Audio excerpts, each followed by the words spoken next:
네, 상승의 트리거 시간입니다. 시장이 어려울 때일수록 조정 시 매수 전략을 짤 수 있는 종목에 대해서 미리 공부하는 지혜가 필요하겠죠. 오늘은 어떤 종목군에 대해서 알아볼지 도움 말씀 들어보겠습니다. 유니스토리 자산운용의 손정호 매니저와 함께합니다. 어서 오세요. 안녕하십니까. 네, 오늘 가지고 오신 업종군요. 네, 오늘 준비한 업종은 ESS이고요. 에너지 저장 장치입니다.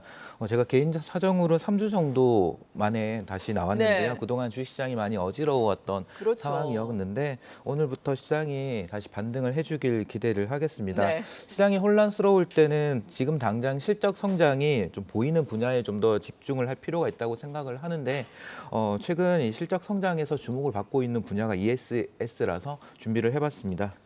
네, ESS 우리가 사실 몇 년 전에는 방송에서 ESS에 대해서 상당히 많이 다뤘는데 다루는 게 참 오랜만인 것 같아요. 개념에 대해서 다시 한번 정리를 해볼까요? 네, ESS는 에너지 저장 시스템인데요. 전기는 아시겠지만은 계속 흘러가는 성질이기 때문에 사용하지 않으면 사라지게 되죠. 그래서 저장을 해서 써야 되는 그런 특징이 있습니다. ESS는 네 가지로 구성이 되는데 배터리, BMS, PCS, EMS입니다. 가장 중요한 부분은 배터리가 되겠고요. 전기의 저장과 방전 역할을 하면서 가장 중요한 설치 비용의 60% 정도를 차지를 합니다. 이 배터리에 대해서 국내 배터리 3사가 하고 있고 중국 업체들의 점유율이 상승을 하고 있는 LFP 부분이 있고요. BMS는 전압과 전류 등을 제어하는 역할을 하고 있고 PCS는 배터리와 EMS 사이에서 직류 교류 변환과 전력 공급 충전을 담당을 합니다. 이 PCS를 주로 하는 업체들이 전력기기 업체들이 담당을 하고요. EMS는 ESS 시스템 전반의 작동을 감시하고 제어하는 역할을 합니다. ESS의 두 가지 형태로 한번 분류를 해보면 네. 이 부분을 분류를 하는 이유는 저희가 이 관련된 기업들을 비교해서 보시기 위함입니다. FTM과 BTM으로 구분할 수 있는데요. 뭐 영어 용어지만 쉽게 생각해서 전력 계량기 앞에 있냐 뒤에 있느냐 의미입니다. 앞에 있다라는 거는 앞쪽은 발전소와 관련되어 있는 부분이고요. 뒤쪽은 저희 실제적인 수요, 건물이나 주택과 관련된 부분입니다. 즉 에너지 저장장치 ESS가 발전 쪽에 붙으면은 좀 더 큰 용량이 들어가게 될 것이고 주택 쪽으로 붙으면 작은 용량이 들어가는데요. 이쪽에 하우징을 담당을 하는 업체가 국내에는 구분이 됩니다. 예를 들어 이 하우징 외주를 하는 서진 시스템 경우에는 이 FTM 쪽에서 역할을 하게 되고 그 이렌텍과 같은 업체는 BTM에서 역할을 한다라고 보시면 될 것 같습니다. 네, 오늘도 전력 설비와 관련된 종목들이 상당히 잘 가고 있습니다. 앞서 말씀드린 것처럼 수요도 탄탄하고 이에 따라 실적도 뒷받침돼주기 때문인데 요즘에 그래도 또 신재생 에너지 계속해서 확대가 되면서 전력 설비 필요하고 북미 같은 경우에는 노후화된 설비 교체 수요도 있어서 상당히 긍정적 아니겠습니까? ESS도 마찬가지로 우리가 생각을 해볼 수 있을까요? 네, 말씀하신 대로 지금 전력망 자체가 노후화돼서 교체가 되어야 되고 신재생 에너지가 계속적으로 성장을 하면 ESS는 필수적으로 들어갈 수밖에 없는데 네. 근본적으로 한번 다시 생각해 보면 지금 산업혁명, AI 혁명 얘기를 하지만 지속적으로 전력의 사용량은 확대되는 흐름을 보이고 있습니다. 여기에 전기차도 역할을 하게 되고요. 그런 상황에서 ESS가 주목을 받는 이유는 전력의 안정성과 전력 개통망의 안정성을 담당을 하는 핵심적인 역할을 하기 때문에 그렇습니다. 그러면서 비상 전원의 역할을 하는데요. 지난해 여름 보시면 베트남 하노이 지방에 한 달 정도 정전 사태가 지속되는 모습을 보였거든요. 한 달이나요? 예, 한 달 동안 정전이 됐다가 안 됐다가 하는 거죠. 네. 작년 한 해 동안 미국에서도 한 10시간 가까운 평균적으로 10시간 정도의 정전 사태를 겪었다고 합니다. 이러한 빈도수나 시간 자체가 지속적으로 확대되는 경향을 보인다는 것 자체가 전력의 수급이 불일치가 나타나고 있는 부분인데요. 또 한 가지 생각을 해볼 부분이 AI뿐만 아니더라도 저희가 데이터 센터가 소비하는 전력량이 지속적으로 늘어날 수밖에 없는데 지금 전 세계에서 데이터 센터가 소비하는 전력량이 전 세계 연간 에너지 전력량의 1.5% 정도를 차지한다고 네. 합니다. 하지만 이게 계속적으로 확대가 되겠죠. AI 때문에 더욱 확대가 될 전망이기 때문에 ESS의 역할이 더욱 중요해질 것이다라고 보고 있습니다. 네, 말씀하신 것처럼 데이터 센터는 우리나라에서도 지금 계속해서 지을 움직임이 나타나고 있으니까 확인을 해보시면 좋을 것 같고 요즘 뭐 추워지니까 전기차, 방전 이야기 많이 나오고 있던데 전기차와 관련해서도 ESS 우리가 확인을 해볼 수 있겠죠? 네, ESS를 가장 얘기를 최근에 많이 하고 있는 업체가 아시겠지만 테슬라입니다.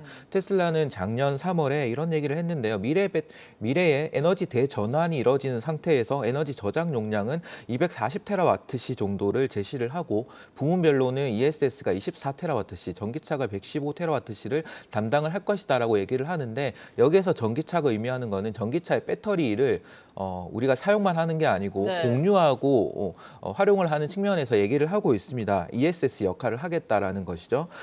전기차의 이 전력 공유가 어느 정도 차지할 수 있을 것인지에 따라서 ESS의 수요는 더욱더 확대될 수 있을 전망이고요.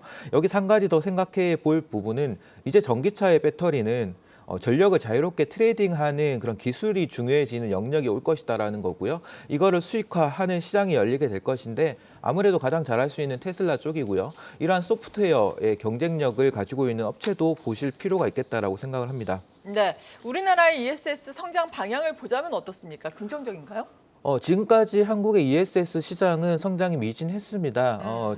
정부 자체에서 정책이 부족했었고요. 하지만 작년에 에너지 분산 에너지 활성화 정책이 나오면서 네. ESS가 속도를 내고 있는 상황입니다. 한국의 경우에는 송배전, 이 전력망과 관련해서 송배전 손실률은 3.5%를 기록을 해서 일본 5%, 미국 6%에 비해서 비교적 낮은 수준인데요. 이 낮은 이유는 대체 에너지에 대한 전력 비중이 8%에 불과하기 때문입니다. 향후에 풍력이든 태양광의 전력 비중이 올라가게 되면 한국 지역의 특성상 수급 브리치가 발생할 수밖에 없기 때문에 ESS의 수요는 올라올 수밖에 없는 상황이고 정부는 2023년부터 27년까지 ESS 등의 이 전력망 기본 계획에 3.6조 원 정도로 투자할 방침이기 때문에 관련된 기업들의 실적은 성장할 가능성이 높다고 보고 있습니다. 네, 전 세계적으로 보자면 어떻습니까? 글로벌에서는 미국이 중심적으로 성장을 하게 될 것 같고요. 우선 글로벌 ESS 시장 규모는 2022년부터 2030년까지 연평균 40% 정도 성장하는 시장이 될 것 같습니다. 이 중 미국이 2030년까지 연평균 30% 정도 성장하면서 시장을 주도하게 될 것 같은데요. 미국의 경우에는 앞서 말씀드린 대로 발전용과 주택용이 동시에 성장을 하는 시장이 될 것이다라는 부분이고요. 최근에 이 금리가 상승을 하면서 태양광이나 풍력의 수요가 둔화되는 게 아니냐라는 우려가 있지만 네. 실제로는 최근에 태양광 풍력의 신규 설치는 늘어나고 있는 흐름입니다. 여기에 2024년은 23년 대비해서 금리가 안정되는 방향이라고 하면은 추가적으로 신재생 발전 수요는 올라올 전망으로 보이고 여기에 따른 ESS 수요는 올라올 것으로 보이는데요. 이와 관련해가지고 최근에 수요가 올라오는 부분에서 ESS의 배터리 원가가 한 60%를 차지한다고 네. 말씀드렸는데요. 이 배터리 원가가 크게 하락을 함에 따라서 미국에 있는 플루언스라고 하는 ESS를 만드는 업체의 실적이 대폭 성장을 하면서 이 업체가 컨퍼런스 콜에서 얘기를 하길 배터리 원가는 하향 안정화가 될 것이네 ESS의 수요는 폭발적으로 늘어날 것이다라고 얘기를 하고 있습니다. 이 플루언스와 관련해가지고 가장 직접적인 수주 모멘텀을 받는 업체가 서진 시스템이고요. 서진 시스템은 4분기 실적부터 크게 상향이 되면서 최근 주가 흐름이 시장 관계없이 좋은 모습을 보이고 있는 것 같습니다.